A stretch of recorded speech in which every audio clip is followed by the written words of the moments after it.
I'm Dion. I play with the name Dion Solar on Upland.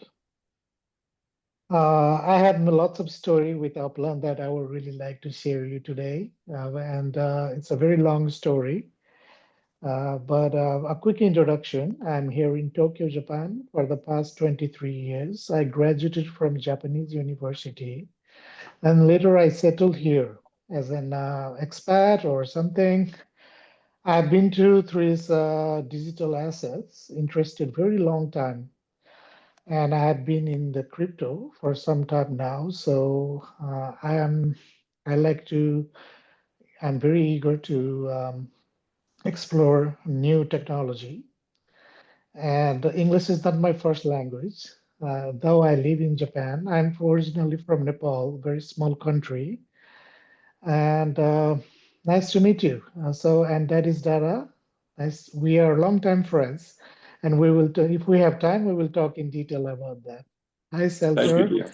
Thank Uh, you. it's always nice to see you. I really, really like and respect what you are doing for the community. You are always positive, and that I really respect very much because at the same time, I'm also very positive about this game. Many people will not realize this technology, but for the future game, I'm always very, very positive and bullish on metaventure technology. Nice to meet you, Selter. Thank you, Dion. Hey Elijah. everybody. Hey, Yeah. hey, can you hear me? Yeah. Hey, nice to see everybody, Dice and Shelter, and nice to meet you, Dion. I'm gonna Hello. be brief. Hey man, I'm gonna be brief. I've helped found Real Node LA, which is El Sereno, Los Angeles, and I'm also the mayor of Los Angeles, Upland. Um, so we've And been the player building of the and year getting, last year. oh, it's true, Wow. Player of the Year 2024. And so we've been building, getting ready for these uppies, man. That's what we've been doing a lot of number crunching and data analytics. So that's what we getting kind of excited about. But it's good to see everybody here, Shelton, Dyson, Dion. Nice to Wow. meet you. Listening to everybody. Okay, my introduction. You guys know me. To Dice Data. My name is Michael. I live in Maine. I met Dion. We lived in a share house together. I had just gotten separated from my ex-wife, and he's the one who told me about Upland. And of course, I thought he was crazy. But I played SimCity. I'd already had crypto coins. I love Monopoly, and I was looking at it like, interesting. And super excited to have you here today, Dion, because I've been thinking about how, at least in Milneburg, this seems like chapter 4. But we're not all necessarily just focused on Milneburg. So this has always been set up as the Jazz Loop. The idea being that that's the name of our racetrack in Milneburg. So we have a Milneburg focus, but we're also about beyond Milneburg and beyond New Orleans because it's just the whole game itself. And listening to everybody, I really appreciate the fact that all of us are pretty positive. Like the 4 of us that are here right now, like maybe we're some of the most positive people in the game. And it's not like false positive or toxic positivity. Like, oh, just pretend like everything's okay. We actually look at things in reality, so yeah, there are issues. But if you look at things objectively, you've got to say like Upland's at its peak, and it seems to be getting better. The proof is going to be in the pudding when it comes to the actual implementation of the uppies and how they do that. And that's what we've been talking about. And it's probably what we talk about today. But for the most part, like they're doing really well. And Sparklet has doubled since April. It's more than doubled. And I think it's a good investment myself, not financial advice. But yeah, I'd love to hear what you guys want to talk. What do we want to talk about collectively? I'm thinking most about the uppies, and I'd like to hear what you said, Elijah, that you guys are crunching numbers because I've been looking at their latest announcement. They're getting more details now. They're giving us more details about how they're going to, how we're going to be awarded uppies. Yep, I But think they're going. huh? Outside. I think they're going to drop. It feels like they're going to drop uppies any day now. I came in Monday, looking through the Discord, hopefully that they would have made an announcement today. Doesn't seem like they're getting ready to drop uppies. But before I jump in too deep into that, you said Dion brought you into Upland, the guy that's Yeah, on here with us now. yeah. Get out of here. He's the one. Get Yeah, out of here. What city are you in, Dion? So you must have been in Upland forever. yeah. He's in Tokyo. He lives in Tokyo. No, I mean, his Upland home address is Tokyo or Oh, real life? what is your No, I home mean, address in Upland, Dion? what is it? Oh, What's your let home me address check. in Upland? He's gonna But what check. city are you in? Not the actual address, but what city is your home address?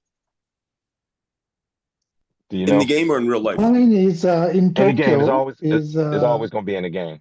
In It's the always game. going to be in the game. Yeah, it's in Tokyo. Is Okay. Azabudai to how can I? Maybe I think I'll be able to send the screenshot. Don't worry Definitely about it. I not was your Well, just that's real nice. curious. address. That's good. I was just curious where somebody who bought Dice Data in the Upland would have their home address be. Just curious, man. That's a pretty historical moment, history Yeah, in the thank making, man. Just you. just to hear about that. That's cool, man. But yeah, when we had a Yeah, I meeting, live in Minato City in Tokyo okay, in all the right, game excellent. also, and in real life also, actually. Okay. Nice. All right. Well, we don't want you to give all your personal information out here, but definitely, I can understand the Tokyo. But we had a meeting, all Los Angeles meeting. Anybody that had any sort of Hey, gang. stake. Hey, Mike. Nice to see you. Hey, what's going on? Is that SC? It is. Yes. Elijah, how are you? Good to Oh, see you again, pleasure. brother. Good to see you Hey, too, man. sorry, Good to see sorry you. about your Ravens yesterday. Oh, that was close, wasn't it? Did you see Yeah, that that was an score? By insane one? game. By one? That was rough. But I guess you can't be mad at a 1 point difference. So, you No, know, those are two of the best teams in NFL right there, without a doubt. Nice to see yep, you. yep. So, we were just checking in, and Elijah's talking about the meeting that he held. I think it was last night, and talking about uppies, and he was Oh saying that yeah, he's expecting Upland to drop those uppies any day now. So, sweet. say more. Say more, Elijah. Yep, we had SC was at the meeting.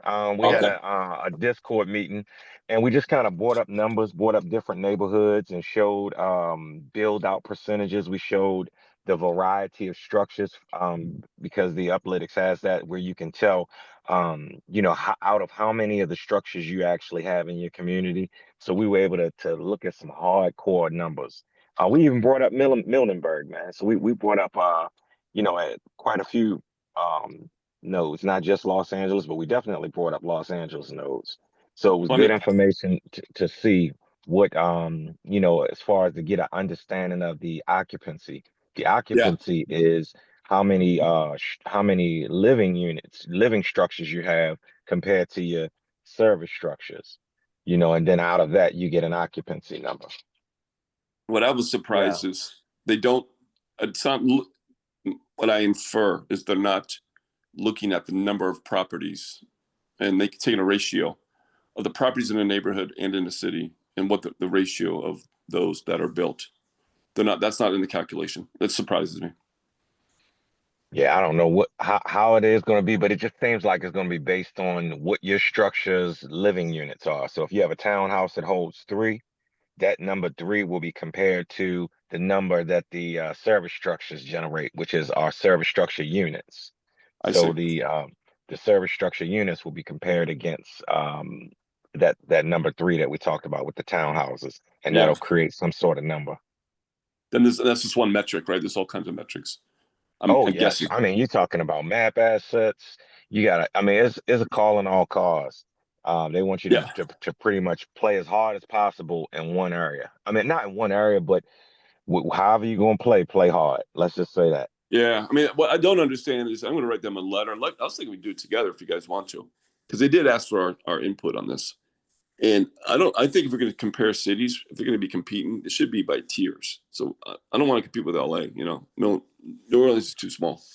So it should be by tiers. I think it's only fair to do it Hey, that how way. are you? Oh, sorry, guys. Hold on one second, please. All right. I'm going to Don't put you myself agree? on mute. That should be Yeah, tiered, I I think. think they did it like that already. I think because they gave three examples But they didn't of say what how you cities it was, though. Did they? no, but they showed it seemed like size. It basically Yeah. seemed like so a Yeah. smaller city can achieve a very high occupancy, Yeah. which means that they're maxed out in their uppies.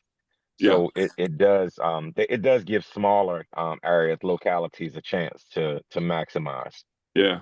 It's going to be tricky for them Because I think there's going to have to be times where they've got to combine neighborhoods, right? Because you got some neighborhoods that have less than 50 properties. How does it work for a neighborhood like that? You know? A neighborhood that has less than 50. I Yeah, think they're just going to they're using a ratio, so maybe you can get that ratio in any size neighborhood I if see. they're doing it ratio wise. It's not But necessarily about how big the neighborhood is. It's just what are your ratios. it's a ratio, yeah. But obviously that Well, ratio is easier to obtain if there's only 50 properties, you know. Yeah, so in that case, I even made a written statement not that necessarily. it'll be an uphill battle. It'll be an uphill battle for the larger neighborhoods, just like it was in the Yep. neighborhood ratings, because it's been an uphill battle for us this whole time. And if those ratios stay similar, it will be easier for a smaller neighborhood to fare off better than a larger neighborhood because of the Yeah. ratios. Yeah. And So then how we about did. in the neighborhoods where you have like not many large properties? That's going to be hard, you know. There's a lot of them that have a lot of properties, Well, but they're all really small. So they got to here's what have some. I tell people to make them feel better about that. Just be patient because Upland said they're going to release unlimited structures, and the probability out of unlimited is that eventually they'll release a structure that you'll like that'll fit on that size property. I think eventually, That makes sense. um, Yeah. So what do you considering. think? What do you think, Elijah, about unlimited structures? I kind of wish they were limited, but I'm open to seeing it in a different way. I like unlimited structures, but now I think they should just limited property releases and almost like Sandbox was it Sandbox or Decentraland? Sandbox was so valuable because they don't have property releases like that. So there's not a new chance to mint a city. There's not a new Sandbox city release. There's just properties that are there. Um, It's limited. that yeah, it's limited. So it's not just constantly dumping properties. And remember the LA flood? Yeah. Before the LA flood, it was okay, but then the LA flood was kind of rough, Yeah. and it kind of drowned out everything. And then we begin to notice the potential of the drown. And so if they pull back on the properties and focus on the map itself, I think that will also generate income. If people are buying map assets with USD and they're getting their percentage of it, and those transactions are constantly happening, then we'll have on map activity. Good point. Yeah, and I think also what I want to say in this letter is another suggestion is to enhance the art of the service structures. They're kind of looking the same, like the kiosks. Same blueprint, just over and over again. Change it up a little bit. I was informed that they did take the ketchup and mustard out of the taco stand, so that's an improvement. So I'll acknowledge them for that. But yeah, any other ideas you guys have for this letter? Like the other thing I want to say to them is like, now's the time to give people better earnings if you have a property, if you have a building on your property, right? This would be the time to do it, I think. But maybe that's Yeah, too much to ask. I don't know. are you gonna submit this through Note? I think that's probably a good way to do it. You submitting it through Note and then just gonna send us the link so people can like it, or what are you gonna do? Yeah, is that the best way to do it? Yep, that That's is. the way that they tell us to do it, and that's the way that they review it. They can review Okay. it on record. That they'll acknowledge that it was reviewed. Okay. You said what is it called again? The Note, NOLT. NOLT. Okay. I'll look at their announcement, and I'm sure they have a link to it. So I'll do it that way. It's a good idea. Huh. Okay. So how do you think Uppies will relate to earning Uppies? Like if you get so many, let's say because your neighborhood and your individual build out in your city, you have 10 Uppies, or it's going to be per property, right? Per property, there'll be a certain number. You think that's ever going to replace? You think that's ever going to, what's the word I'm looking for? Replace the old, getting earnings. Will that replace earnings? That'd be part of earnings. Do you think? Or be separate. I can't see how it wouldn't be a part of gamified earnings. I mean, it's a big feature that they've been working on for a long time to get people more active. It would Yeah, only make logical business sense to tie it into the gamified earnings. So I I agree. would probably just anticipate that. And if it does not happen, then it does not happen. But Yeah, I would definitely anticipate for it to be tied into it somehow. yeah, gamified earnings, or it could be part of our earnings, per property that could be part of it too. And I imagine they're also going to probably decrease the standard earnings, right? It's probably time to decrease it again. What do you think, Shelter? I see you wanted to talk. Well, I think you're right. I think it's going to be tied to earnings on some level. Influencer score. Yeah. And then like they have suspended neighborhood collections, right? Neighborhood scores.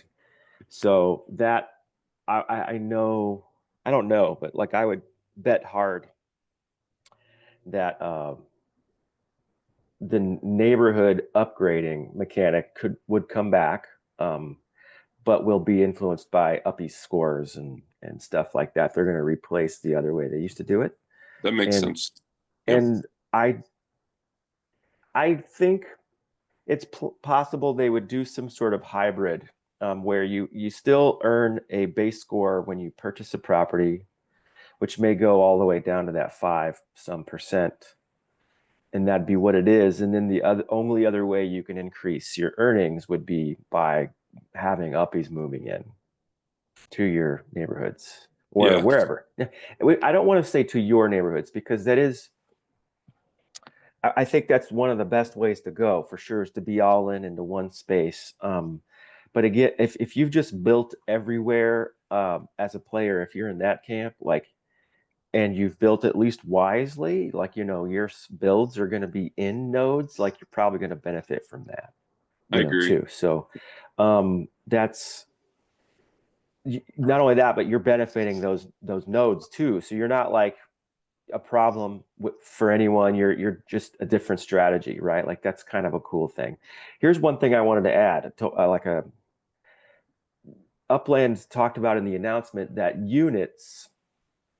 living units and service units would be used as a percentage to calculate how many Uppies would be in total available, and then where they would be attracted. Okay. So it's based on the number of living units available plus the quality of life available through service units that will be acquired by adding service structures.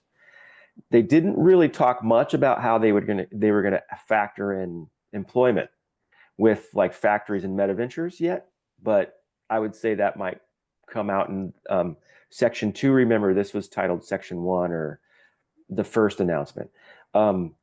And then, so I've been calculating while I've been looking over here to my side for half this call so far, or more. I've been finishing putting into a spreadsheet the data I collected from Upland Optimizer about how many living units there are total, because they have that broken down, but they didn't have a way for me to compile it into a total.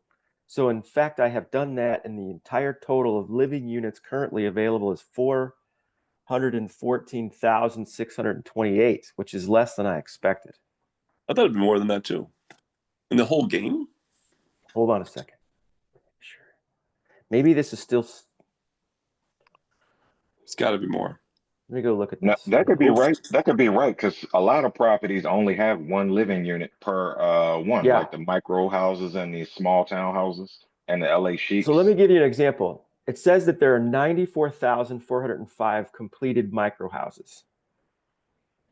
Completed ones, okay? But everything so is if that's complete. the case, Everything's that's just completed. that's just one unit per. Now, when we go look at, I'm going to go click on apartments. Assuming this data is accurate, it's saying that there are, for apartment buildings, And how many live in an apartment? 47,879 existing. And that means there's 8 living units. So maybe I need to multiply that number of existing Times 8. apartments times 8. Yes. That was the missing part of it. All right, let me go back and calculate that again. And I'll come back later with a more accurate number. Did you get the Okay. townhouses with 3 townhouses and the Yeah, I've got all of the okay. categories listed now in their totals of. So I guess what I need to do is just multiply each of those totals per Yes. category by Yeah. 1, 2, 3, 4, 5, whatever it And is. do you know what those numbers are? So townhouses are 3, apartments are 8. What else? What are the other ones? Those whimsical looking townhouses, we have a whole bunch of them. They're 3 also. Yeah, They're then we like a have special. there's special It's saying that buildings. there's only one townhouse option in Optimizer that is got 3 units, so maybe not even all the data's here. I just think all the townhouses are 3. How many? Oh no, hold on. Townhouses. They put it all into Townhouse is one. 3. Yeah, You're right, townhouse guys. is 3. Every type, even the Genesis, the special Genesis townhouse structures. They don't have those they're in 3. here. So those are missing. So we're gonna get like just a base number, and then we're gonna have to assume that we should add maybe 10 to 20% to that based on those additional special builds. Do you agree? As Yeah, like things maybe like we the get NOLA close? house. Remember the NOLA house that came out for the big game? Yeah, maybe we need to add like 30%. I would guess that's 2. Then you have Some of what those are else? 1, some of those are 2. Yeah, there's the I think this one came out everywhere, not just New Orleans, but the they called it the urban residence. What is that? 8, 6? I would guess that would be 6. It kind of looks like an apartment, not quite as big. In Chicago, that one is. So anyway, That so you're gonna get Assassin's a Courtyard number, is and your point is 4. you did this to come up with the total number of residents. So that, let's say it's 1 million. Mhm. Then what? Then you have to partition per city to determine by city. Is that why you were doing that, or are you just curious? No, so they told us the total number of uppies currently is 208,300 and something. The whole game. And yeah, right now that's the algorithm they're using right now. So if we can figure out how many actual units there are in the game, we can gotcha. find out the percentage, Right. the ratio they're using. Smart. We can get real close to it, you know. Yeah. Yeah, I like that. I like that way of thinking. You can also wait for the first release. The first time that they tell us the number of residences, you can just lock that number in too, and then begin to calculate as they go along. Because I think they're supposed to actually release the numbers. Okay. Yeah. So hopefully yeah. they could just. I'm probably I think the doing the numbers work will ahead just of. be. Yeah. I No, I don't was just gonna need say the to. numbers should be hovering over the screen. You know, when they actually do release the uppies. So hopefully we'll be able to calculate it in real time. But now it's cool to definitely get it earlier. Yeah. Yeah. It's good that we're getting prepared for it. Everyone's getting their spreadsheets out, crunching numbers. So it was fun listening to you, Elijah, talk about what you guys were doing yesterday. While you were doing that, I had a call. I wanted to be there. I saw that you were doing that. I wanted to be there, but I had a coaching call. And then after that, I did the same thing that you were doing with Eric about New Orleans. So he's got a paid subscription. I should just get a paid subscription. Topics Land. And we're looking at doing the same thing, every neighborhood, at least in New Orleans. And we realized, wow, there are actually neighborhoods with more higher percentage build out than Milneburg. I figured we would have the most because we're almost 35%, which is pretty good. And I saw El Sereno was like, you're a little bit just under 30, which is amazing for how many properties you have. How many properties again are there in El Sereno? 7,942. Yeah, so basically 8,000. So 4 times bigger than Milneburg. Wow, whole different world over there. But yeah, so I realized some other communities actually they look really nice in game too. We're looking at them like in New Orleans. There has been it seems like some kind of concerted effort, but I don't even know if I've never even heard about them. So I don't know if they have Discord groups or maybe it's just individuals that are doing it. You know, and I've been reaching out to people. I've probably sent messages to 200 people since Uppies have come out, and just having conversations with people about how they play the game. It's been fascinating. You know, so Where y'all some home people, addresses at? huh? Where your home addresses in Millenburg? You and shelters? We're so low because I never paid attention to that. Like it's only 6. We're in the bottom shelter. That's something we probably should work Yeah, on. and that's a it's kind of a sad, unfortunate part of our deal was that I wanted to help out with Milneburg, but wanted to stay rooted in Norwood Park as my home address. Yeah. So like it sort of is a challenge in that we have like Dice and I coming together to like focus on Milneburg, and yet like we have other projects, so it's not exactly the same as El Sereno where it's obvious like you're Yeah. you're in it and you're like more entrenched because there's definitely I was looking Different culture. and Elijah Judah, you actually there's something else that we forgot to mention in your resume of things that are amazing about what you've done. You have the first dev shop that was released is Real Node LA. True. Thank you. And Wow, I forgot about that. Thanks for mentioning that. First dev That's shop, awesome. Purple Dot, and the game That's was cool. Real Node. And it's just the fact that you've built this brand that focuses so much in this area, El Sereno, but the brand spreads out. Like the dev shops are everywhere, the brand spreads out, but you still focus on like having residences and building the mainframe, I guess, so to speak. The heart is in El Sereno, LA, and you're always promoting that well. And there's times when I do wonder, should I have ignored all of these other options and opportunities, like to work with Dice? I would have ignored it and just stayed with Norwood Park had I kind of done what you've done, Elijah. But I wanted to, and I needed to in some respects too, like branch out and work with other people because, I needed to like have different types of people to work with and to learn from was where I felt like I needed to benefit in utilizing this game space for me too. So, rubbing shoulders with folks and having this kind of meeting is part of why I do it, even more so than building the brand or building a spot, which I think are very important things to do, but I'm benefiting in this other way first, I guess, is my primary motivator. And I think that's my strategy. I think, I think that's a good way to go. And in the meantime, like I pick up properties around the people I like. And I feel like I need to get more, I want to get more properties in El Sereno. I've traded one with you and got another one. I'm waiting to get one of those new structures. I think I got a fine dining. I might be able to, if I can fit it on my other one, I can build there. But I like to be more involved in where I like places, and I like what your place is. So, but like it's been one of those things where Dice has pointed this out many times. Places have changed over time, and I guess I would have to be honest and pick some duds. If I want to be blunt, I picked some duds, and I would wish I could go back in time and like say to my younger self, like, man, nope, go to El Sereno first. It's obvious it should be a winner. It's the dev shop, all this stuff, and I did not. It's not that I didn't bet on you guys. It's just that I didn't. I was too involved in my own thing, and I think that my strategy now involves being involved in other people's stuff. I think a little bit more. I'd love to hear what other folks think of that. It brought up a lot of really good points. One thing is culture. Is we were similar. Me and Shelter, and that it was kind of a secondary. Even though that was where I got my very first property. That's what Dion showed me when he showed me the game, Music Street, and then there was Art Street, and then Painter Street. Oh yeah, we could do. Yeah, in the future, we're going to have music. We'll do live concerts here. We can start bringing bands in. You know what I mean? Yeah. We'll have artists. And so that's what it was about. I can see it. It's the vision. But then I got into Manhattan. And then LA, the LA flood happened.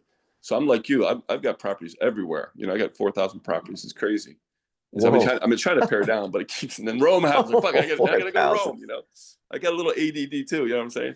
It's a great game for anybody who's got ADD. There's so many things you can do in the game. But then you got Elijah, a whole different approach, and super positive and smart. And it's like El Sereno, baby. This is where it's happening. And it's like, you can believe me or not, but if you do, you're gonna profit. You know what I'm saying? Yeah. He's like a prophet. I guess that comes down to that. But Elijah, what do you think about that? Hey, I think cause I meet a whole lot of people, and I hear a variety of different strategies. Can you hear me? Yeah. Yep. I meet a whole lot of people on the right, and I think with Shelter's strategies, and it is actually similar to Dice's strategy, and it's similar to a whole lot of other people's strategies. So I think that that's a good strategy too. In that case, you may have a higher influencer score. Like I'm looking at people's potentials as to how their scores are being impacted. Where if you have somebody that decided to just build in a variety of nodes, and they actually build up those properties, they might have a higher potential for a higher influencer score. So I just make those type of observations. So that's one.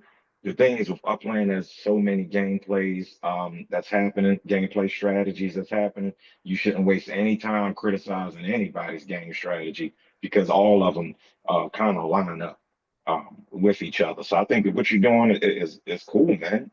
What Dice is Yeah. doing, I like Milneburg, but I understand that you are based in Chicago. I clearly understand that.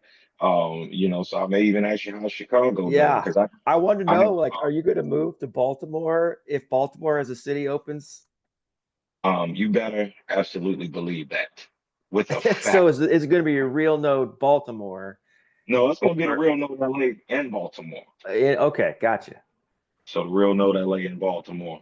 But definitely I've been asking Upland to expand to Baltimore because I have some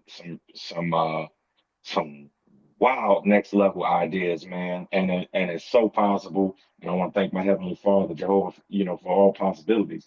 But it Amen. is so possible, man, to do some next level Web3 stuff when you have access to the physical locations too. Yes. When you so I'm definitely looking forward to seeing, that city release. But again, I'll still be based in El Sereno, but it'll be a branch out. Similar to how you're based in Chicago, but you branched out to Milneburg. Yeah. So the same sort of deal. Yeah. So So RDP is here. Thanks RDP for joining us. This conversation came from a thread on the question came up. We're looking at the analytics for Uppies. Elijah's predicting they're going to come out anytime now, which is really exciting. And the question came up is how many um, home addresses do we have in Milneburg? And there's only 6 or 7.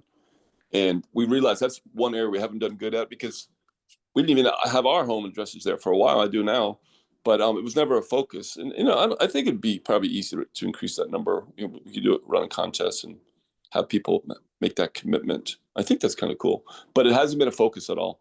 Home addresses, and then we're talking about just different strategies.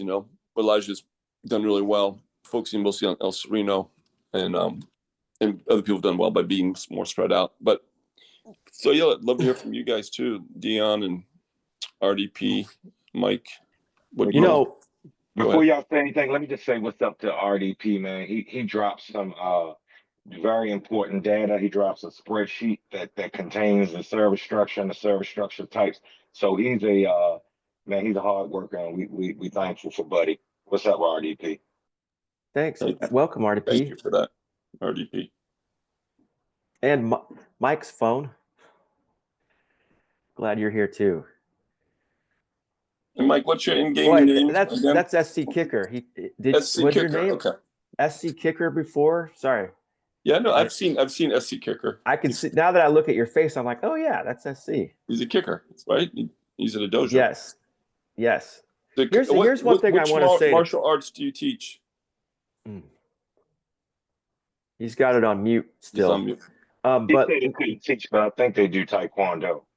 yeah, I Taekwondo. think he said that before Okay. too. But I think you're right on that one. And it mixes. We'll see. He'll come back. But I wanted to ask too.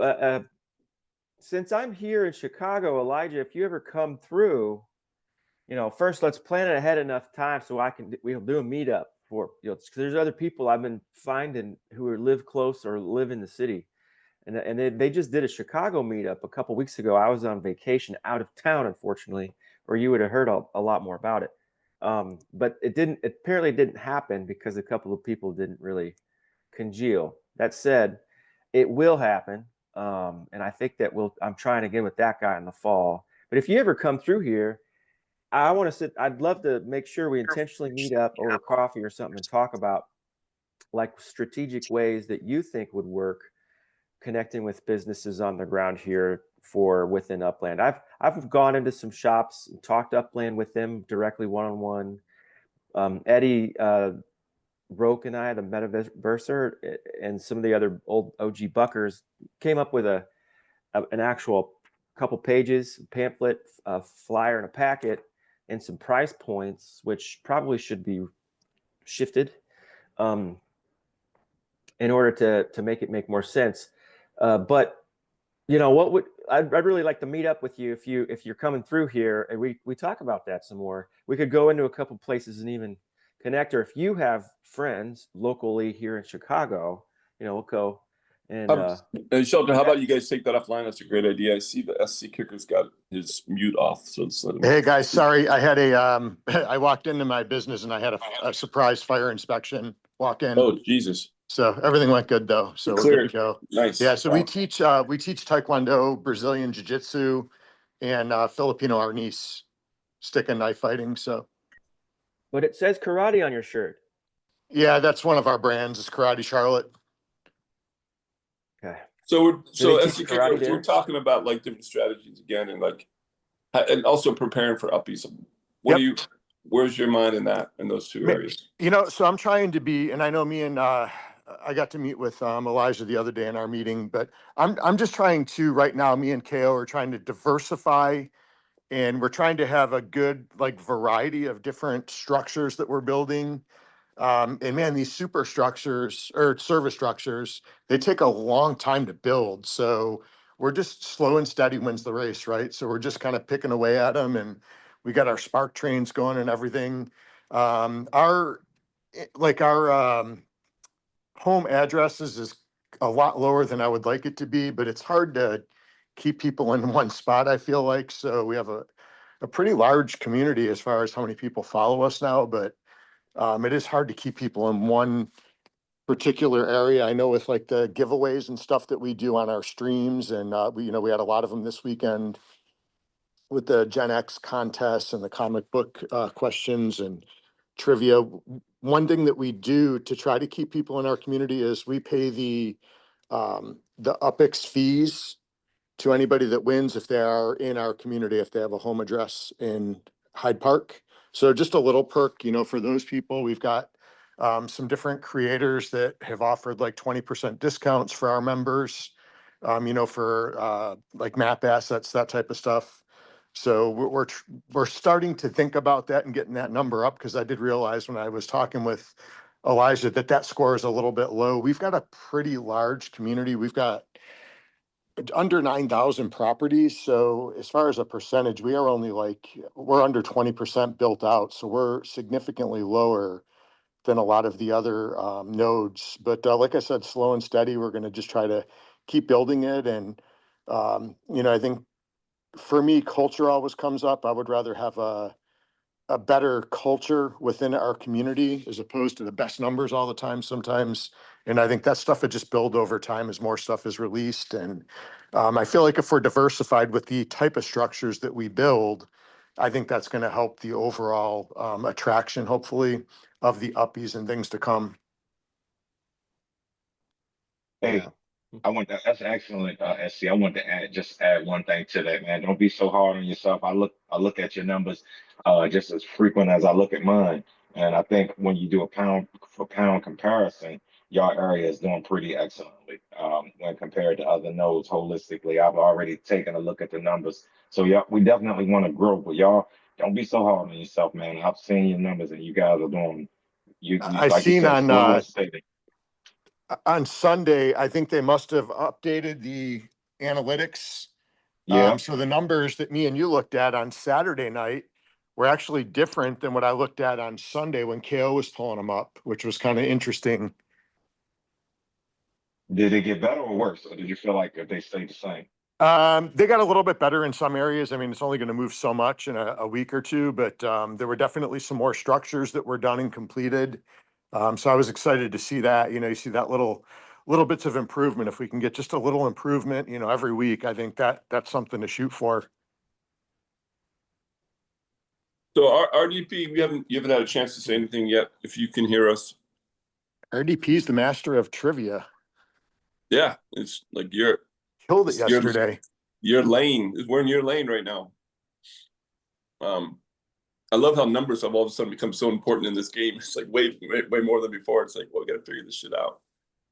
Oh yeah, man. We got numbers right at a glance. You can tell, like he said, I see we're all focused on building with variety. If you have all arcades, you're not gonna do well. It'll be wasting spark. So you have to be able to look at the numbers and see what you got Yeah. going on. I still think it should be a percentage of the actual properties that could fit an arcade, you know? It is a little bit diced because it said that it's based on the number, it's the amount, well, for the living units it does, so I assume it will for service structures. But based on the area available to the number of units that could fit in it, it said that. Okay. Oh, good. So I don't know how they're going to calculate that unless they have AI could scan that lot. It would take forever for individually to do this, but how many? I mean, they'll probably be wrong sometimes by a little bit. Use, yeah. Okay. Like an AI could figure out what's the best way to like fit the most units on this, and it's just going to say like, well, I can do 8 apartment buildings, you know. And you know, another conversation that we never really got to last week, but Elijah posed the question, and I've been thinking about it a lot too. It's like, okay, let's put ourselves 3 years in the future. Hyde Park is built out, you know, El Sereno is built out, Milneburg is built out, except for those people that we couldn't find. They're just kind of lost the game. They'll be sitting empty. But other than that, it's pretty much built. Now what? What's going on in the game? Is it going to be mostly second layer back? We're going to go back to that with 3D stuff, or is it going to be some really like dynamic games that you can actually see being played as you're like cruising through? You know, I don't know. I wonder what kind of people will be attracted at that point. Like who's going to want to buy in? Obviously, it probably depends on the quality of the game, but they're not going to be builders. Like we're the builders, right? We're the pioneers, and the next generation of players are going to be the ones actually who join the game when it's already built out. What do they do? How do they play the game then? You know, it's open question. Yeah, that's a great question. And you know, I guess nobody really knows. We can speculate, but Yeah. I do see, you know, some different stuff coming to the layer 2s, and then I guess eventually layer 3. But you know, a lot of the stuff that Elijah's been working really hard on with, you know, the VR, and I think there's going to be different types of VR maybe brought into the ecosystem. And then, you know, I know a lot of us are working on different games. You know, hopefully, you know, we're hoping that those are obviously going to be brought into the layer 2 and the layer 3 eventually. So we'll see, you know, where all that goes. But it's all speculation, and things are taking forever to get built right now. I mean, you've seen all of the, you know, the issues with the changeover since we went on that new platform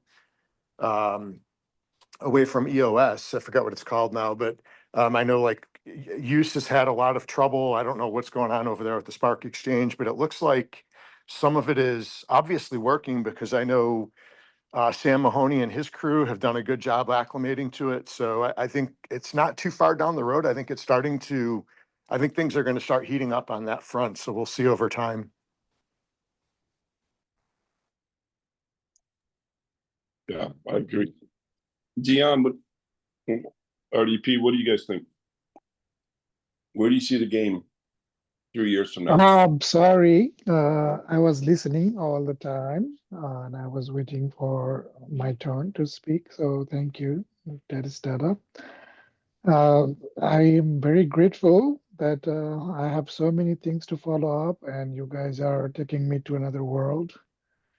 Because when I started Upland, there was nothing there. It was just plot of lands, and we just tried to play the Monopoly game. So I'm here for the very long term. I have seen many people come and go in the past 4 or 5 years, and I have also my strategy, and we all have a strategy, and it's lovely that we can share each other's strategy. I think Upland has many things to go a long way, and I don't know. Some people have like to make money strategy. Some people want to do business strategy. Some people want to flip strategy. Everybody has it. But my honest strategy is like playing a very long game. I'm from Asia, so we play very differently, to be honest. We play slow and steady and play long-term game. I have been in crypto for a very long time, and I have made some money, but I have also lost so many opportunities. Uh, I have been there from very, very long time, and I left the game too early, and I regret about it. And I've learned so many things in the past, like, when you are investing and if you have a strategy game, we better play long game because the investment is high risk, high return game. So, I've got, uh, you know, I don't yeah, know if she's gonna so, sneak back it's in and check dangerous things out or not. game, I don't think she is. I think. I already replaced the battery. I had it. I just had to replace it. And I showed it to her. I was like, So, good timing. I said, I just got the battery and um, so I this is basically my told her everything thinking. that was wrong. So thank So she you. didn't have to look real hard and she was in and out, but she did call us on the curtain. So Hey, SC, Let me see if I let me, can, let me see if Dice, I can maybe you can mute mute Mike. Mike, you got to mute when you're SC. talking. We could hear you. What you were just saying about a battery. oh nice. Yeah. Sorry It's guys. okay. It's just okay. mute it. This is But so hard on this stupid phone. It's so different on the computer. yeah, I might be able It's to mute you, but I'm fine. not. You didn't say anything bad about us, so No. that's okay. No. I can mute. I don't want to mute him because he's talking, but I can do it. Want me to mute you, Mike? I can do it. No, he could do it. Well, I can now do he's it. Let paying me attention. figure Okay. this out. I'm not a techie guy, so It's in If the you lower click on, left-hand for me, if I corner. click on participants, it brings up the names, and then from there. But Dion, when you were just sharing that, it brings me back to those days. Like, it's funny because now Shelter, in a way, is kind of playing the role that you played with me. Like Shelter and I would talk for hours and hours, right, about the game. So I used to do with Dion at the beginning, and he was, Can I he's younger still than me, but talk? he's super smart. He's from Nepal, so his way of seeing things are a little bit different. He's like me. He had a Japanese wife, and he separated from his wife. He's got a half Japanese kid, like I do. So we had a lot of similar stories, and also, yeah, we had a lot in common. And he was, it was already. I've been an investor in stocks from age 13. So I used to when I was in college, I had a subscription to the Wall Street Journal, and then when crypto came out, I would track crypto coins. So I always loved watching markets and bought and sold real estate in the real world. So when he's talking about Upland at the beginning, remember that word used to repeat to me over and over again, Dion? It was like you were trying to like plant it. It wasn't like planting a seed. It was like pushing the seed into my brain. It was conviction. And he called me Michael because I wasn't the diced out of yet. It was like conviction, conviction, conviction. He would drill that into me. You got to have conviction.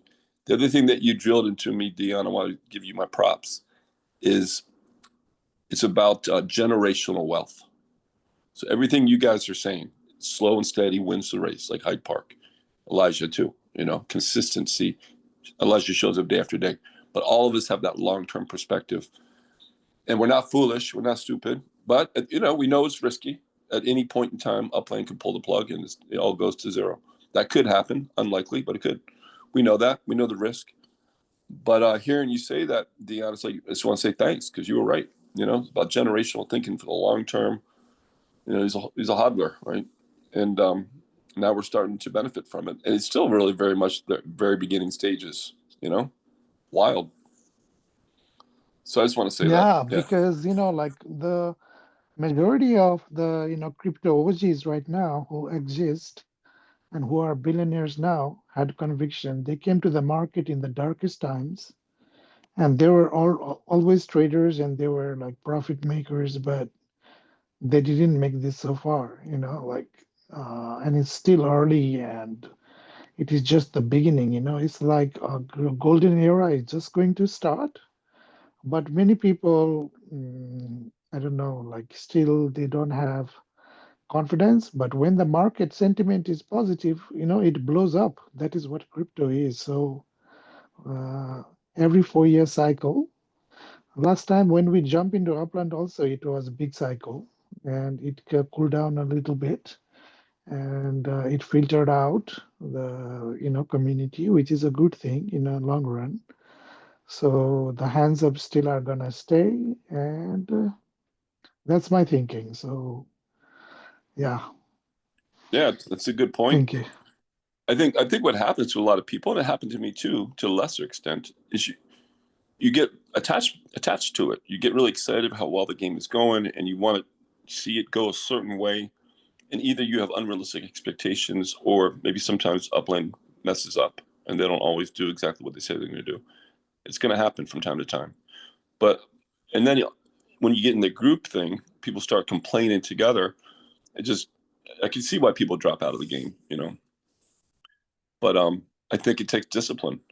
It's just like I love that KC kicker. I'm sorry, SC kicker is does what he does, because that's all about discipline, right? Jiu-jitsu and the martial arts, to be, be training at that.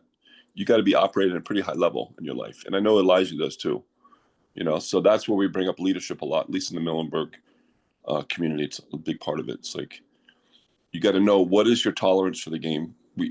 We understand people have lives outside of the game, right? Their family's like number Yeah, one. and what I'm trying to tell is, like, if this game was supposed to vanish, it would have vanished a long time ago.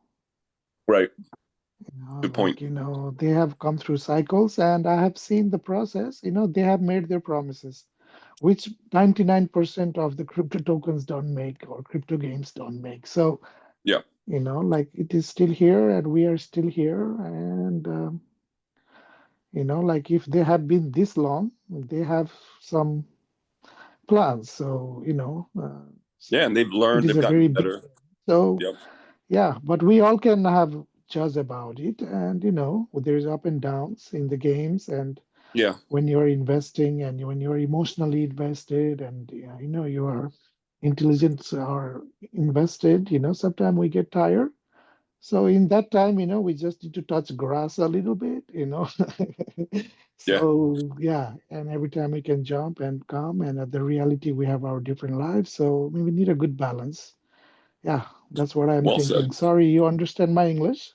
Yes, that's perfect. That's a Okay. great point you bring up too, because if you look at, our Upland project and what we're all building here, and you compare that to projects like Decentraland, Sandbox, some of the others, I just feel like, while their tokens are not really gaining value, I feel like, the Sparklet token, as big as a drop as it did take from initially what we were all used to, it is going up now, and there's utility coming. So I feel really great about that, and I see it going into a good direction personally.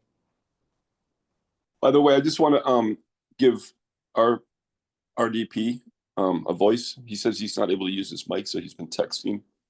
And he said his current estimate is that Uppies will fill 20% of available living units. And he says he agrees Upland's longevity clearly demonstrates a different level of success from the majority of other cryptos. Yep, 100%. That's why, we don't give financial advice, but you think about like which cryptos to invest in. Why not invest in the one that we're in the game every day? You know what I mean? It's like, I'm thinking I put more money into a Sparklet. It's still so low compared to where it was. And he also said, thanks, D. That would be you, Dion. That's in the chat from RDP. Thank you Shelter, I too. know you're busting at the seams. Just share something. I'm Shelter's almost never there. won lots of words, so I can always count on you for that. I've been real quiet today, haven't I? So the new unit total, which we know is not the total, is 906,665 units. Whoa, okay. That sounds more like it.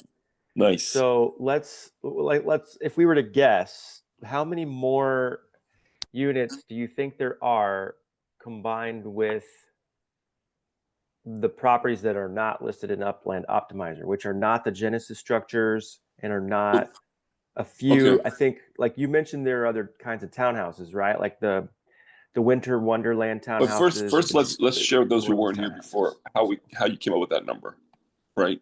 Yeah. For those who weren't here on the call before, he came up with. You looked at the data, you looked at all the builds that are complete, and then multiplied it times the number of units that we know will be in each building type. This is so just the data I can find too, by the way. The data you can find, right? We don't know if it's the full data. But let's check with RDP. RDP, does that sound right to you? 906,000 approximate living units at this point. You can just text it. You can check the chat. Yeah. See if it responds. Well, I want to like ahead. put that an asterisk on that because that's 906,665 based on the data that we have. interesting. Yeah, it's Yep. based on the data from Upland Optimizer. So there is data in UpX land that it would be harder to compile. I could do that. It would take longer. That's fine. So I mean, So all that to say, let's get to your question. Though. You could estimate that there is more units because there are other types of structures that are not listed in Upland Optimizer. Yes. So you have to kind of like guesstimate a percentage more than this. But if we just take this as a base number, maybe add 100,000. So it's maybe 1 million. Then the question is, let's add 100,000 to just sort of make it. And a so million your question would be is, nice and round number. Given that that's our estimate, there's 1 million living units currently in the whole game. Your question is, we need to divide. And he says RDP said 1,059,000 is in his current estimate. So we're in the same. We're in the ballpark. In the same ballpark. So then you've probably done the same thing, RDP. Is that then we need to take the number of residents they told us exist currently, which was 203. But I thought it was a good 691. question. I thought you had a good question there. And you divide that over the million, and then that should give us the percentage or the ratio, right? So yeah, I mean, using that as our number, the question is, well, yeah, what is the question? Not sure. Give me a second. So it's 0.19 or 19%. If that's the case, then the number of uppies that they say currently exist as a percentage of the number of living units that currently exist, if we're saying that there's 1,059,000 living units approximately that currently exist, when you divide 203,691, I think that was the right number they gave us in the announcement, over that 1,059,000, the number we get is 19%. Okay. Which is about the highest that we can earn in interest. Interesting. So I get what you're alluding to. I don't think it will replace the whole earning system, but probably supplement it because that would be unfair for new players who don't have any builds. They just have a lot of properties. You know. Well, the gamified earnings is kind of a success too. So how would they'd have to eliminate that. So there may be some hybridized I think what Elijah was alluding to is it could be part. I mean, he didn't say directly, but there could be part of it. Could be gamified earnings. Part of that could be what gamified earnings becomes. Oh. But I think it's more likely. Could be a combination, but I think it's more likely. You and I kind of see it a little differently. It's more like it would be a supplement to earnings. And then that's why I want to throw in the suggestion. Uplytics. I've got to go check out Uplytics. Yeah. But I believe they should also, and when they make this change, make the other change where if you have a building on your property, you should get a different rate, even without the uppies. But since they're already in there making these changes, it seems like that'd be the time to make that change too. Why should you get a different rate? Because you spent the time and the money for Sparklet to build an apartment. The earnings that you should be getting should be higher than just a blank property. Don't you think? Or maybe that's taken care of with Uppies. Maybe Uppies takes care of that issue. I don't have to worry about that anymore. Maybe that's old thinking. I don't know. Yeah, possibly. Maybe. The only thing, let's think about it real world way too, like, because we're getting closer to that with the Uppies too, in that it's a vacant property, right? A vacant, unused property is not as valuable as one that's being lived in. To the bank, let's just say from the bank's perspective, you're usually going to buy a foreclosed property that's been sitting empty for 6 months or more at a good deal. The bank doesn't really want to. They want to get those off their books, right? So an empty property is a blight on the neighborhood. An empty property. But we get earnings on it. We automatically get 5%. We do currently on the land. Like it doesn't matter if there's a structure on it or not. It's on the land. Right. So they've never once, they haven't yet decided to pay us based on the type of building we have on it with the number of units in it. So they could do that, but that's kind of like based on its potential, and they're paying us based on its potential rather than what its actual performance is. Yes. So they would probably rather pay us, like the real world, what its performance is, not what its potential is. So you're arguing my side, right? No, I'm arguing not against you, but like that, like I think that it will, in a way, yes. Like the Uppies will be the factor. Like if I Uppies think the move into your Uppies will be the building, factor. it will. Yeah. But if you have an apartment building with 8 units, but you only have 5 units occupied by Uppies, your apartment building is not. I mean, I would say your apartment That's building true. is now fully active as a value added structure in the game. If even, I say if it's 50% occupied, right? Yeah. You have to be an occupancy but back to your rate first point, too. though. Back to your first point. Let's look at the real world, right? This is what I think is going to go away. Maybe when they bring in the Uppies, that 5% is gone. Because in the real world, you don't get interest from buying land. You're paying taxes. It's the opposite. You have to pay for that. Yeah, I think they'll keep the Upland did that to 5% base on land. They had to do that in the beginning to get people in the game. But now that the Uppies are here, maybe they do away with that earnings just by buying a property. You got earnings right away, or they at least they reduce it from 5% down to like 2.5%. I imagine they may, but think of the small baby players, like little accounts, like they need those earnings. They've got to have some sort of earnings. So unless there's a way they make it that they can go get earnings in a different way, easy, that's true. That's they need it. It's tricky to be able to build buildings. They need it. Like, so it's kind of like, it's like really, that's what's something I've been asking every new player I try to talk to is like, here's what the trade is I really want information from you. Please tell me what it's like to start this game. So what are you, in a nutshell, challenge in 30 words, say 60 words or less. What have you learned so far that you can share with everybody? So far, one thing I've learned that it's difficult to get that question answered with the language barriers I'm encountering. But what I kind of piece out of what I'm told is that without a helping hand from someone who's got some assets and experience, like they don't know where to go or what to do. Like the direction, there's too many different directions to go in, and they don't know. Lightning Leg is coming in. Lightning Leg is coming, joining. Okay. So they don't know which direction to go in, and they're eager for advice. Some people will hear the advice and then not reply ever again, or for a long time. So you never know. But like I just try to be helpful and give people like very step one. If you're a visitor, set your send fees to the max. Here's how you do it. And I'll like drop that note once in a while in there. And if someone will and I'll say, if you want to know more, reach out to me. And then every now and then someone will reach out to me, and I'll gauge how willing they are to listen to me. And then they say things like, I don't know what to do. I don't know what to do. I don't know what to go. And I said, have you done Mission Center? Have you done these steps that Upland kind of pushes at you? And I find that they're usually kind of somewhere in there, but they can't figure out how to collect the UPIX on this or that. So like I usually kind of help. I apologize, Shelter. I said 60 words, but I didn't stop you when you got to 80. So I apologize. And Lightning Leg just came in. And it's also a really hard question, but who would like to summarize, maybe you, who'd like to summarize where we're at and welcome in Lightning Leg, who just left? Never mind. He popped out. Okay. We don't need to summarize. Sure. So it sounds like what you've learned is like they're having a hard time entering the game, and it hasn't been easy. And it's challenging.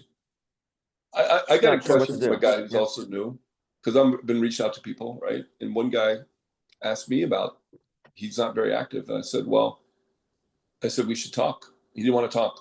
I said, as it's really hard for me to help you just by text. This is too much nuance. There's so much I want to know. I need to know your motivation for playing, what your how much risk you can take on, how much of time investment you want to make, how much of a money investment you want to make, how you do in community. Because some people don't like playing communities; they want to do it on their own, you know. So yeah, I mean, it was a little bit hard on them, but it's like it's a discipline, it's investment, and it's not something you can just jump in that casually. I don't think. I think you have your own, yeah, you have your own walls and standards for who you will work with, and Yeah, I guess I can't yeah. give someone advice without knowing why he's in the game. Like I might say, Sure. okay, go race. You'll love that. But I don't like racing. I need to know like what. Everybody's in the game to make some money. They see that it's a play earn. Yeah. That's why they start. Then they Yes. learn that there's an additional, perhaps far more additional value than Yes. money in this community. space. Yeah. Yeah. Yeah. So I that's my theory is everyone starts based on the I agree. possibility to earn money playing a game rather than maybe I'll write that guy back and say to him, look, I think I'll say be a little more patient with him. But I just find for me communicating. But you could also have your own standards, Dice. Like if you want to work with me, you need to call me. And that's how I do it. Yeah. That's fine. There's nothing wrong with that. That's true. You have your own standard and way of that's your how you what do you call that? Filter people to you. Yeah. How willing are they to go meet you at your standard of I mean, he's asking you have for your own help. time constraints. He's asking me for help. My first suggestion is we talk. And he said no. It's okay. That's the filter. He just filtered himself out from getting Exactly. Help. He filtered himself out. You're a chief executive. Yeah. He's a what? You know, I mean, no offense, but like he's a what? So like, if you want to learn how to play the game, talk to me. Yeah, this is how it works for me. We talk. You know, yeah. I'll give you my time. I'll talk to you about it. I love talking about it. That's really generous of you. So no, and some people we have to be.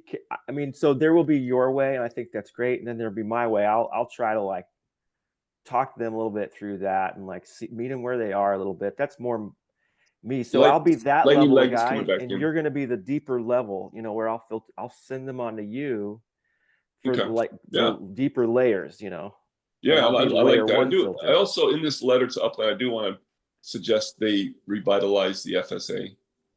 They need to make it more attractive to new players. I think I like that they put the restrictions on because there was abuse, but now that they've cleaned it up, expand it again, make it a little easier for new players. Lightning Leg, welcome to the talk. Nice to have you.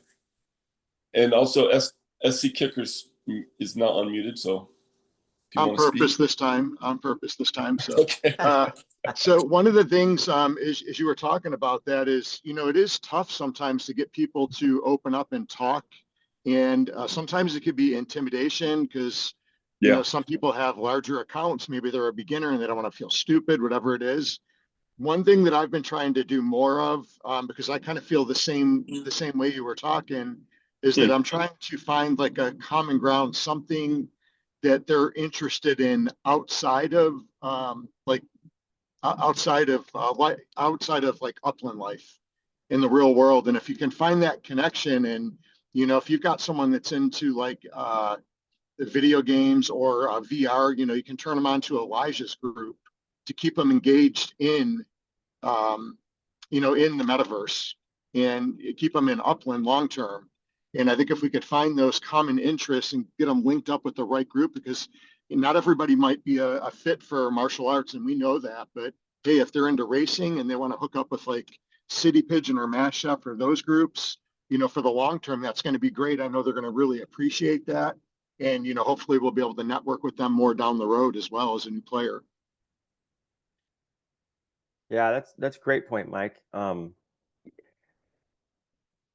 think that like we are trying, like when we try to meet people where they are, like that's going to be the most warmest way to do it. But we also should recognize our own value and, for example, like limit, like have gateways to ourselves too. Like I'm not. And I say that very carefully because I really like that Gary Vaynerchuk, for example, like will literally talk to everybody who waited in line to talk to him after one of his things. Everybody. So that's cool if you want to, if I, like me, I'm going to engage more with almost anybody and everybody until they like opt themselves out, or I realize I'm not going to make progress. And then, but like, I think other people who have different lifestyles and more, you know, their business needs or real life demands are pulling on you. Like, you should have maybe different gateways for yourself. And there's no like status or tier. That's not what I mean at all. Like, that's all artificial. So, and I mean, like, Dice is a kind of overall pretty accessible and humble player for a chief executive. And is pretty accessible, but like our strength, in my opinion too, like his and I's, and then Lightning's here, Elijah's here, SC's here, RDP's here, and Dion's here. Like, everyone here has been in the game a long time, has experience, and can help someone. And so you know, in our own way, like, I don't know, I believe a little bit in faith too. Like, God will lead us to a good connection, and we'll just play our part, you know, in the success of our endeavors. And I agree. I And think, I also, yeah, I like what SC Kicker said too, that just connecting with them in something, you know, something outside the game makes a lot of sense. You really get to know them. And not to be misunderstood or anything, I'm not, and when I say that I'm, you know, referring them to other groups, I'm not saying that I don't want to work with them. I'm still, you know, telling them, hey, we've got our live streams going, and you can engage, you can earn a little bit of UPIX or win some UPIX to spend. So I'm not like pushing them to the side or anything. So I didn't want you to think that, but Yeah. just trying to get them like engaged with somebody that maybe they have more of a connection with, that's going to help keep them in the game long term. yeah. Yeah. Good So point. I'm not gonna reveal much, but I have been bringing this up a few different times in the past, so I'll bring it up again. I've started putting together a PowerPoint. It's not really a PowerPoint. It's on Google, whatever. I forgot what they call that PowerPoint presentation. But I'm putting one together that's going to have, it's essentially all of the questions that I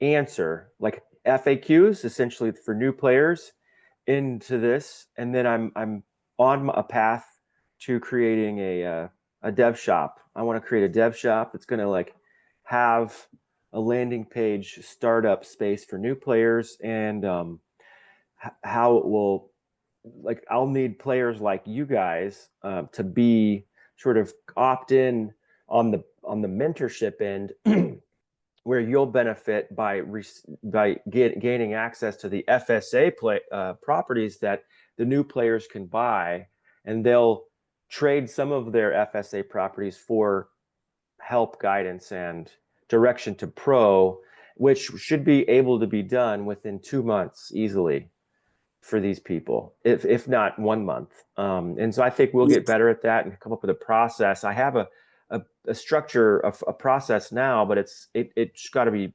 honed and carved out, and, you know, launched with much more of the data and details. But I do see this coming here, maybe by the end of the year. Nice. Sounds great. Lightning Leg, you haven't had a chance to speak. You've been here for, I think, the last 10 minutes or so. Do you want to join in? And maybe you're not at a place where you can talk right now. He's driving a car. Woo. That's KC, but I was talking about Lightning Leg's here. SC. Oh yeah, sorry, Lightning Leg. Yeah. I'm in an interesting spot, but He's flying a plane. Lightning Leg's flying a plane. No, I'm just saying, yeah, no, definitely. I just feel like a guidance. You know, I just feel like I'm being sent on a path, and I'm just following the flow of what we're trying to achieve, anyways. And yeah, no, I definitely see great things from the amount of effort that's being put out by everybody. And you can definitely see it in the Web3 gaming space, as we're not very.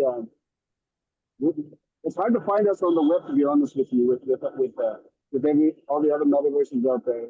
You know, I definitely think we're stepping it up. This is a community. Yeah, it's definitely hard to when new people are coming in to figure out what their kind of goals are, and that's what I always like. As a new person comes onto my screen, it's kind of like what are your kind of goals? What are your initiatives in Web3? And that's when I kind of guide them to the possibilities of a lot of the different areas of Web3 and Upland as well. So that's kind of just my perspective on that. That's always my first question I ask a new player is what are they looking? What are their goals? In life and even Web3, and then you kind of guide them based on that. Yeah. It's just So common goals, common interests, really get to know them first, and that platform that you're building, Shelter, sounds great. There's definitely a need for that. If that actually comes out, it's going to be huge. Matching players, experienced players with newbies, and guiding them with like a mentorship program. I think it's brilliant. It's brilliant. The way I just need to, I'm looking for input. If you guys want to shoot me input ideas that you have, but how to like structure the way it weaves together, where someone will go to the purple dot and click it and get partnered on both your level, my level, and the new player level, and where we both go click it and join this together, and we get paired up. And so there has to be some instructions on what to do and what not to do with new players as well. So I'm starting to kind of write that all out. And dude, I had years ago when I first got into coaching, I wanted to do something for coaches, like find a coach on the web, have like 100 coaches, and they've got certain criteria they've got to meet, and then there's a bio on each coach. If they like them, they got common interests, they click on them, and then those two connect, and we would get like 10%. So we would connect people with coaches. Very similar idea you're talking about. So I think it's a great idea, and I'm like 100% behind it already. So is this like a program? Like you're looking to make this a purple dot, like an application, and then you kind of take Uplanders like backgrounds and interests, and then kind of pair it with new players coming in. Is that? Yeah. Wow. Shelter's idea. Yeah, and like it would be able to be escrowable, just like SparkQuest and these other ones where the newer and the old players would be able to, like, when they partner, they'd be able to, like, so okay, I can stake Sparklet on your build easier. When you get to that, we're going to help them get the gamified earnings so that they can get at least a minimum 5. Some of these new players, they can't do it because they don't have a car, they don't have a block explorer yet, they don't have, so we have to let them borrow one or be willing to like give them one or help them earn one when they do something for us. So it's part of maybe them giving us the FSA property. I'm going to factor in my cost and give them a cheap block explorer and give them a cheap cart. And they have the starter carts, by the way, that all these new players get if they are doing the missions, and they're very cheap. So that's something we don't have to do really anymore, that I didn't know about. And I was giving people cheap BAMTech carts, and is finding this cheap. The block explorers are getting expensive now. They're like hard to find one under 10K. I love it. I think it's great. I would say keep it simple. Roll it out in phases to get something out there, and you'd only go with the people that you know in the beginning. Go with like 10 people. Good call. Yeah, I have an idea of where this could launch out of first, but I know it's going to be a magnificent project. So like I can't really tell you more.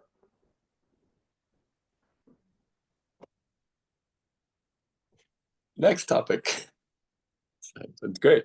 No, it's very creative, and I'm sure the people on this call want to be some of the mentors. So then I think the harder part is going to be to find the newbies who trust you, you trust them. Yeah, so there's testimonials, and Lightning's been dealing with new players too. So like kind of figuring out what's been working, what's been not, will all kind of filter into this thing, I think, as I talk to him, and the feedback from the new players will go into that as like little testimonial blips. How about this? Add in a questionnaire. Either could be done on text, or talk, or they just send it to you. What are your interests? Just to set out like what part of the game they really like, and get a sense of their risk tolerance. Do they have a long-term perspective? They kind of maybe have to qualify in a way, you know. Yeah, I think when the new player comes in, they'll be like category new player under 100K net worth, right? Yeah, which could be FSA player. Person above 100K who wants to opt in to help. Yeah. They want to help because they want to get FSA properties, but I don't know if there's a limit of their net worth they need to be at in order for me, you, anyone to feel comfortable that they have experience to actually really help versus just go for the FSA property. Well, are you qualifying the new players? You're qualifying the mentors? Yeah, I kind of was talking about both real quick, but so there would be a survey on the new player side, right? Where, like, to what your point Well, was, like, you don't have to worry about it for the you have us. You've got the folks. You in the beginning for phase one. Right. The new players will have a survey. They'll fill out a survey that answers those questions like you just brought up. Those are some good questions. Like, what's your? No, but I my want to point find is, out what their strategy would be like. Right. My point is, you don't have to qualify the mentors. No, not really. Right. So just that they're able to mentor. They need to be able to like get along with people. I guess. But you're talking about how do you qualify the new players? And you're right. Some will be FSA players under $100. Other people won't be FSA players. They're going to start with a lot more money, and they want to maybe join community. Sure, you're right. There should be another avenue for them too. They're a new player, but they came in with maybe more than $100. So sure. Yeah. Okay. I like how you're thinking, per usual.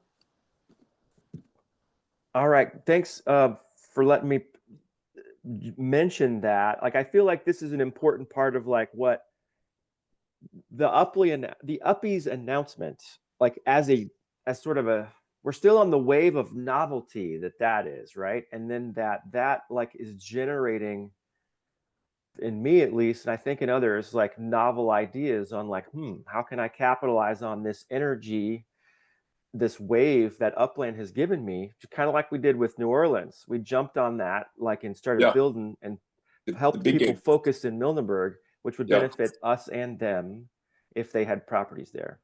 And so we're doing that now again with Uppies. Like, how can we capitalize on this novel thing with Upland bringing old players back? And clearly there's new players coming in. If you look at Rome and you look at these new cities, there's new players coming in. We need to talk to, they need to figure out how we talk to them. They took away that, like, the activity feed where people could actually see what we were doing without really, I think that maybe they took it away because some people complained about that, or it was just too much energy or cost. But either way, point is, we don't have it now. We need to communicate with them, and it takes a lot of effort. So with the purple dot, like, they're going to come find it. It has to be named something that's pretty obvious, and attracts people to like come click on it, and then blah blah blah. So like, yeah, it's percolating. It's Turkish coffee up here. My biggest thing would say to you, Shelter, is think of it in phases. Yeah. Because what happens with people that are super creative like you, get so far into it that in some ways it handicaps us because there's so many things that you need to do to get there because it's such a big vision, and it's exciting and it makes sense and it'll take off. But if you get too far into the future aspect of it, no action is taken. Icarus, my wings will melt and I'll drop to the ground. Okay, flying too high to the sun. Yeah, which is fine. But then come back and say, okay, phase one. Phase one is just get it out there. I mean, maybe you need to do a little more thinking about it. But I'm thinking, we got to get it grounded a little bit. Huh? It's got to get a little more grounded with some stuff. Just think of it in phases. Upland has already green lighted this, though. Like, I sent them an email. So they were like, "This sounds great." So like, we are all for it. Yeah. So just think in phases. That's all. All right. Very good. Phase one is you get it out there. Just like when you want to invest in a stock, the first thing you should do is buy a little bit of the stock because now you got skin in the game. Now you're paying attention to the company. You're reading the reports. You get a sense of it. Get something out there quickly. I think, depending upon where you are in the creative process, put it out there. You already can tap into mentors pretty easily. You've already spoken to a lot of new players. So put together some kind of survey, spreadsheet, and start matching people and let it happen organically. And then behind the scenes, now you're going to start creating phase two. But get something out there where you can get some momentum behind it and get feedback from how much help have you got from this person. you'll be talking directly with the mentors. By the way, I've created mentorship programs for multinationals. One's doing in Japan too. In coaching, anyway, else did mentorship. I did one for Prudential for women, and That's great.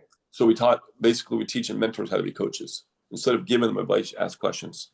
What's working for you? What's not working for you? Right? You come from that beginner's mind. So I think there's a huge need for it because I get the questions all the time. It's like I wish I could help you. I don't know. I should send them to you, probably. Yeah, you can Probably do that. easier. Yeah. Well, you can always think of it that way, guy. Everyone here, Send them to the purple dot. Send me the really green new people. I'll talk to them until they can we figure out their strategy. Then I'll forward them on to another person who's got that strategy. Because I know you guys. I know you guys is oh, that's so and so. That's that node. You should go over there and give them reasons why. Why would I want to buy that property from you? Well, that's one I'm developing into a racetrack. So I'm going to pay you a little extra for it and explain it to you so that you can find that for yourself next time. And if they have the bankroll, I would have them get a property in all of our nodes. Have at least one property in El Sereno, one in one in Hyde Park. Different strategy there. Yes. Get a property in every single one of these nodes. And now you're in every's nodes, get to know people. I don't want to Octavius somebody though, and tell them where to spend on, then they hate me. But Octavius. no, I shouldn't use his name like that. I don't know. I know. But there's a little scandal in with how people were being told where to buy at one point in the past. So that's what that is about.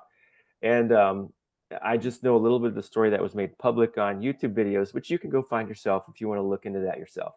We don't want to lead anybody astray. We don't want to sell them something we can't deliver. Yes. But I do like the idea. I personally like having properties in everybody's nodes here. Well, here's what I say, Dice, and feel free to interrupt me and chime in, anybody at all. But what I say to people is, do you want to know the types of properties that generally sell for more than what you mentioned them for? It's not guaranteed, but it's generally the case. And I'll say waterfronts, park sides, properties in nodes, properties on racetracks, properties that are collections, properties that are landmarks, and properties that are part of a concerted effort to develop a that node. Yeah, a node community build. So all of those where so the ones you can see right away usually are node community builds. If you just don't know where to go, you can hover over the map, look for orange, purple, and black dots concentrated in one neighborhood. That's a node likely. Right. And you could look for properties that you can afford those places, so that you're going to likely to increase your uppie score. Then it was to, increase your chances of capital gains on those properties or getting a collection property upgrade or something. Mm-hmm. Yeah. What about in the last 40 minutes, Michael and Elijah and Lightning Leg and Dion? What about the Uppies? Let's talk a little bit more about them. They've given us this huge announcement with a lot of detail, and then X1 sat down with Dirk and Idan and did the video going over all this stuff, and it was loaded. It's so much. I feel like we're almost avoiding talking about the details because it's so detail heavy. I didn't know they made a video. I missed that. I think there's a video, and I'm going to go ahead and read through what the resident score parameters are right now. Okay. This will be on our recording that way. The resident score algorithm will consider the following parameters when calculating a neighborhood's resident score: active home addresses, which is why we talked about that earlier, the number of home addresses of users who've been recently active. So that's active ones. Remember that. Essential service units per living unit, the number of essential units per living unit, the transportation service units per living unit. That means a car on the property. Okay. Employment service units per living unit, number of employment units per living unit. Not sure what buildings those are entirely, if they're service structures and meta-ventures. I had a question about that. Okay. Go ahead. Entertainment service units per living unit, number of entertainment units per living unit, Public service units per living unit, the same.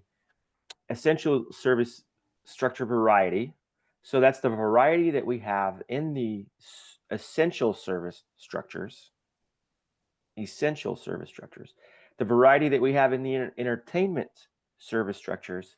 So we're talking about number first, and then we're talking about variety. So the variety percentage is calculated in there. Of all Then of them, or of each category, of each of those 5 categories. Yeah. Entertainment, Wow. public, essential. Entertainment, public, and essential is how they've got it. So maybe at least just those 3. And then there's home addresses again. Number of home addresses set by both active and inactive. So they're going to count inactive addresses too, but the active ones will weigh more, is what they were saying at that first one. And I wonder, did they say how they determine an active user? No, I think they have in the past. I think it's someone who logs in once every week or something like that. Greenery per living unit. And so it says it's when the life feature drops, but it's how much greenery is in the area. So building trees and shrubs and grass and all that. Landmarks per living unit. This is one I have a question about. What is a landmark? What's Upland calling a landmark? Number of construction completed landmarks relative to the number of living units. Then the next category is ornaments per living unit. The number of ornaments or structure ornaments applied to the structures per living unit. So let's say you have a micro house and that's one structure, but you also have an apartment building. That's 8 living units with one structure ornament on it. So there's a ratio right there with what let's say our neighborhood has one neighborhood has lots and lots of apartments and another neighborhood has lots of what was it, level 1 townhomes, with one unit. So yeah, I don't know. It's an interesting what they're going to do with that ratio. So just keep that in your head. Decorations per living units measures the total decoration units from decorative map assets placed on properties per living unit. This excludes inventory lots and self-manufactured items placed on my own property. So for example, that part I didn't understand. Why is that excluded? What if you make your own ornament? Yes. So for example, that's a good point. I guess they didn't say that for ornaments, but for map assets, they're saying the shelter group is an ornament. Yes. That won't count on yours, I guess. Well, I think the reason why is this is I can have the boxes are like map assets, but it's only on if it's applied. And you could see it on the structure, so you're only one per building that way. Whereas you can have a 900 map assets on a property, because you manufactured them. And they're saying we don't count that manufactured assets. That'd be unfair on your manufactured lot. We're not counting. That makes sense. And we're not counting your own assets, because then you, as a manufacturer, have a huge advantage over other people, right? And can just use your own assets and then not sell them. You decide to hold them. So I think that's why they're doing that. That makes sense. Residential space per living unit is the next category. So that's the total area of residential buildings relative to the number of living units. All right, so if you want, I'll explain that to you. So think about it sounds like they're measuring the UP2. So the part does, but I think it's actually different than that. It's the total area of residential buildings. So think about if you have your property lot with up to UP2, then you put structures on it. Let's say you have a UP2 lot with an apartment and 2 townhomes and 1 restaurant. Okay. So they're going to count the footprint of the apartment, the two townhomes, but not the restaurant on that property. Oh, okay. And that's the footprint's basically the squares that it takes for them to make that structure. So let's say that's 75% of the total UP2 of that property. Yeah. Use that percentage, and then what do they do after that? Then they divide that in. Well, it's not the percentage of actually structure footprint to land available. It's the percentage of structure footprint to units that footprint takes. Units. Okay. Yeah. So it's relative to the number of living units to the residential building area in the entire neighborhood. Huh. They're going to basically add up all of the structure units area in the entire neighborhood and then calculate how much area would that be in living units and then divide that like up there. That's how they're going to that ratio. Then the density score will be measures how densely a neighborhood is built on minted spaces. I feel like SC Kicker might want to chime in something. Do you want to chime in, SC? Come on in. You can always interrupt me, anyone, and I'll stop talking usually. Well, one thing I want to say as we're waiting is it definitely seems like, which is in their best interest, that Upland is biased towards density, right? But in real life, you don't always want to live in dense places. Sometimes you want to live out in the country. What about anyway?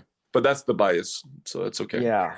That's the reality. That's how they make I kind of think that the residential space per living unit, that one actually is it's a balancer of that a little bit. So Okay. like, for example, if my property in Miami on Allison Road, it's a nice, beautiful, it's probably my most, if I had owned that in real life, that would be my wealthiest property. Yes. And I have one Genesis luxury home can fit on that.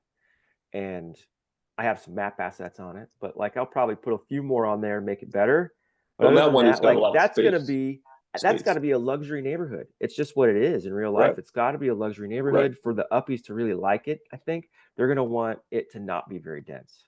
Right. There. So then what's the balancer to that? How do they give you value for that? So I think that they're balancing that with saying like the total area of residential buildings relative to the number of living units will be like they're saying like, well, like having a bigger home with one unit, because that's that luxury Genesis home is one unit. That's the Uppie that lives there is going to like that more than living in a micro house or Right. living in an apartment unit. So that's okay. That's what they're saying. I was looking for luxury ranch houses. I don't have one. I missed that. I wish I had one.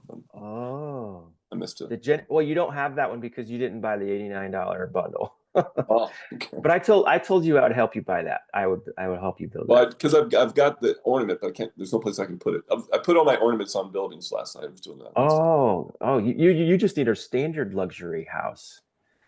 Okay, well, yeah, you can build one of those anywhere, can't you? I don't know. I thought it's a luxury ranch house. Yes. Oh, yeah. There's a luxury ranch house with there's a luxury modern and a luxury ranch. There's a bigger ranch house. I don't know. Can I still build with that, or do they? Yeah, you can. You can build that. That's a standard build. I'll build it somewhere. So what do you think, SC? That's the list of all of the qualifications that will be a factor. It also says activity is key. So being active is going to reward more than inactive, and active places will be rewarded more than inactive places. So and that'll be a percentage of activity, right? They're going to say, well, hey, we're going to be like, there's activity here. We've got 35% built up. And Upland will be like, they're going to be looking at that relative to the rest of the city that neighborhood is in. So Milneburg will be in good position, not number one, not top in New Orleans, probably, but it'll be in good position. And our variety of our coordination is a good thing because that's active. Yeah, that's good. We're coordinating builds and making sure we have the good variety. Yeah, our weakness is we don't have a lot of home addresses there. We need to make a push for that. And the good news is that's only two factors. Yeah. That's only two factors out of all those. That might be, because it is two, it's significant, but it's, again, let's look at it as relative to the rest of the factors. It's not as big as it sounds. SC's back on again. I keep thinking that he wants to speak, but maybe not. I think the camera's on and off. Maybe that's it. But that's okay. Like we're getting used to Zoom. It's not our usual, so we're getting used to Zoom. It's the first time. Yeah, it's kind of cool to see you. Just so you guys know, like Shelter and I haven't actually seen each other that much. We've been talking. How long have we known each other? A couple of years, right? 2 or 3 years. But we usually just don't use video very often. So no, I think it's good. I like being able to see somebody. And also I just see a lot of consternation in real life about people trying to resolve conflict over text. So I've come to an agreement with all my friends and family Any relationship issue that you have, please don't try to solve it via text, because it never seems to work unless we find a way to do it. Like, humans have been speaking for hundreds of thousands of years. We've been texting for maybe 20, and it just doesn't have the nuance. Text doesn't give you much context, or it's not a good place to share anything emotional, in my experience. So that's why, yeah, I like more and more speaking more than texting, but I do text a lot too. Anyway, I know I like what you're bringing up. I mean, originally you brought up the big number. Like, let's say there's 1 million. So then what? It's good to know. But now what do we do with that number? There's 1 million units currently. Yeah, there's a little over 1 million units and So how does- 203,000 uppies. So that's 20% roughly. Okay. Is 203,000 uppies. So then, therefore, we should have at least 20% in our neighborhoods. I mean, no, it's two different ratios, I think. Maybe I'm combining oranges with apples. I don't know. It seems like such a tiny number. I mean, 200,000 based on 1 million living units. But then I think my brain is having a hard time like not thinking of properties, because like properties is the actual lot, and there's 1,984 total in Milneburg properties, lots. But there's, so there's only 35% of that as a structure on it, right? Isn't that roughly the number? Yeah, a little below that, but yeah. So why is that percentage of interest to us, the 20%? What does it tell us? What does that tell us? I'm not sure. So well, I guess here's what I wonder. Maybe I'm wondering this. If your neighborhood is in like the top 10 of the rankings of the city, I guess you could, in theory, based on what we just read, you could expect to be gaining more uppies there than elsewhere in the city, right? So this does beg a question for me. Like, I have properties all over Chicago because I'm a Chicagoan. That to me makes just logical sense. I got to have properties everywhere. And I have some really cool properties in Chicago too that I like. But the point is that same as New Orleans, like, do I want to try to start selling off these other properties I own, not in Milneburg, not in Norwood Park, so that I can concentrate more of my efforts in those spaces and use that UPX for renting Sparklet or buying more property in the neighborhoods I'm focusing on? I think that's a good question for Elijah to answer, because Elijah said earlier, because he has a different strategy. He just brings a different perspective, Elijah, you want to speak to that? Because you were saying earlier, this is a time to focus, but you also said not necessarily focus on one city, but to really focus in on Upland. You were saying earlier. So right? what was the specific question? The question was, given the fact that, okay, let's say in general numbers, there's 1 million living units in the game currently, and there's 203,000 uppies. So 20% of the living units have uppies in them currently. So we want to be above that. But so the question comes, or could have uppies, will receive uppies. Yeah. When they move in. They come out. Yeah. Yep. So then it's like the question comes down to, where should we focus? Should I be focusing on, Shelter was saying, Norwood Park? I was saying, like, should I sell properties or rent? Like, I have other properties in Milneburg, right? Like, or in New Orleans, all over the city. Are you better off? Should I sell those off and try to like focus more on Milneburg? I guess I could use that UPX to like to do something, but like, I also feel like those New Orleans structures are rare. Those are more rare and valuable. Like, a lot of them are those, and so I don't know if I should sell them now this early in the game's life cycle. Might want to hold on to them for another 5 years. So there's just questions. The more I don't clarity know. we have with the formation of the question, the easier it is for him to answer. I said this too. Let me bring it back more personal. So like, I live in Chicago. I have properties all over Chicago, but like, I have over 100 in maybe almost 200 in Norwood Park. So I'm wondering if I should try to like divest some of my Chicago properties to get more even in Norwood Park, and put some more of my UPICs into sparklet renting to build faster in Norwood Park versus, I really like, it's a hard issue. I'm from Chicago, so I have a lot of properties all over. I don't really, want to sell them, but I feel like maybe I need to make a tough choice. I guess you can't make the choice for me, Elijah, but maybe you can give me some of your thoughts on what you think the strategy is based on that information that you've got going on, I guess, in LA. All right, being straightforward as possible. Um, we haven't got the Uppies announcement yet, so the numbers have not hit. So I wouldn't make I personally, not giving financial advice, but I personally wouldn't make any knee jerk reactions from the path that I'm already chopping before these numbers come out. You got to see what the numbers are.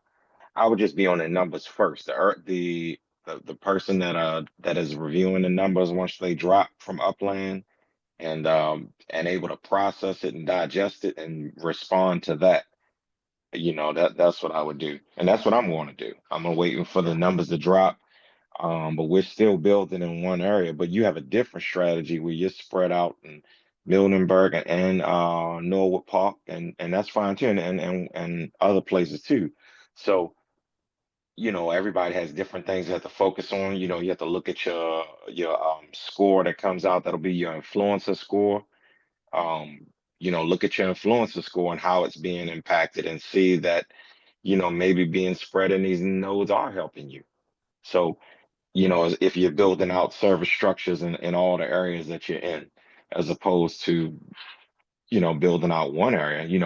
Our strategy is to build out one particular area because this is going to be the not only for the Uppies capital, but this is the bustling metaverse capital, where we want, every time technology is coming out, we right on the forefront of it. To see you asked how do we see Upland in the future? And I personally see Upland as upgrading their layer one to a more easier interactive interface where somebody